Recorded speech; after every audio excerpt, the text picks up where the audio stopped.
স্বৈরাচারী সরকার পতনের পরে বিডিআর হত্যাকাণ্ড নিয়ে আমরা আশা করে মহামান্য কোর্টে এসেছিলাম। সেই সময়ে সরাসরি সরকার পতনের পরপরই আমাদের যিনি স্বরাষ্ট্র উপদেষ্টা আছে উনি মিডিয়ার সম্মুখে বলেছিলেন একটি তদন্ত কমিটি গঠন করা হবে এবং তদন্ত করা হবে।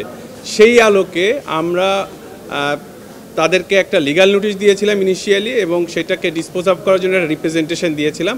মহামান্য কোর্ট ওই রিপ্রেজেন্টেশনটাকে নিষ্পত্তি করার নির্দেশ দিয়েছিল। প্রথমত গত যেই ধার্য তারিখ ছিল, ধার্য তারিখে ওনারা ডেপুটি অ্যাটর্নি জেনারেল এবং অ্যাসিস্ট্যান্ট অ্যাটর্নি জেনারেলের মাধ্যম দিয়ে জানালেন যে কমিটি প্রাথমিকভাবে গঠন করা হয়েছে। তারপরে বললেন যে কমিটি গঠন করার জন্য আইন মন্ত্রণালয়ের ভেটিংয়ের জন্য গিয়েছে। আজকে যেই চিঠিটা ওনারা দিয়েছেন, অর্থাৎ আমার যে রিপ্রেজেন্টেশনটা ছিল সেটা অ্যাপ্লিকেশনটা নিষ্পত্তি করেছেন এই মর্মে যে বিডিআর হত্যাকাণ্ডের 2টি ক্রিমিনাল মামলা চলমান এবং সেটা মহামান্য সুপ্রিম কোর্টে চলমান অবস্থায় আছে। সেই কারণে তারা এই মুহূর্তে কোনো তদন্ত কমিটি গঠন করতে পারবেন না মর্মে একটি চিঠি ইস্যু করেছে, যেটা সরাসরি স্বরাষ্ট্র উপদেষ্টার যে কথা সেই কথার সাথে সাংঘর্ষিক বলে আমি মনে করি। প্রাথমিকভাবে আজকে কোর্টে এটা ওনারা এফিডেভিট করে জমা দেন নাই, আমাকে যে পিটিশনার হিসেবে একটি সাবমিট করেছেন, সাথে সাথে কোর্টকে অ্যাওয়্যার করেছেন বিষয়টা নিয়ে। কোর্ট আমাকে যেটা বলেছে আইনগত বিষয়টা দেখার জন্য এবং সাথে সাথে কোর্টও এই বিষয়টা দেখবে এবং ডেপুটি অ্যাটর্নি জেনারেলকে নির্দেশ দিয়েছেন তাদেরকে দেখার জন্য। আমরা পরবর্তী 5ই জানুয়ারি এটা শুনানির জন্য রাখা হয়েছে। আমরা পরামর্শক্রমে অর্থাৎ সিনিয়রদের পরামর্শক্রমে আমরা আসব। আমার যেটা প্রাথমিকভাবে যেটা আমি বলতে চাই সেটা হচ্ছে যে যখন এই রিট পিটিশনটা দায়ের করা হয় এই ইস্যুটা উঠেছিল যে ক্রিমিনাল মামলা চলমান অবস্থায় কোনো ধরনের করা যায় কিনা, তখন আমরা বলেছিলাম যে এটার প্রিসিডেন্ট আছে, বঙ্গবন্ধু হত্যাকাণ্ডের জন্য এরকম একটা রুল ইস্যু করা হয়েছিল, কমিশন গঠন করা হয়েছিল। তাহলে আমাদের এখানে অ্যাডমিনিস্ট্রেটিভ কোনো ইনকোয়ারি করতে কেন বাধা থাকবে? কারণ এটা তো ওই ক্রিমিনাল মামলার সাথে সরাসরি কোনো ব্যাপারে না।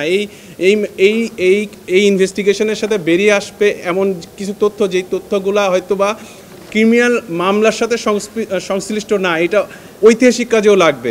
তাহলে কেন ওনারা, আমি জানি না কেন ওনারা এই কমিটি গঠন থেকে পিছিয়ে আসলেন।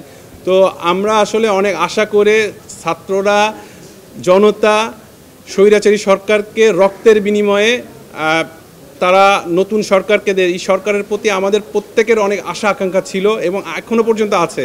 তবে এই আশা আকাঙ্ক্ষার যে পরিমাণটা সেটা কমতে শুরু করেছে তাদের অ্যাক্টিভিটিসের কারণে।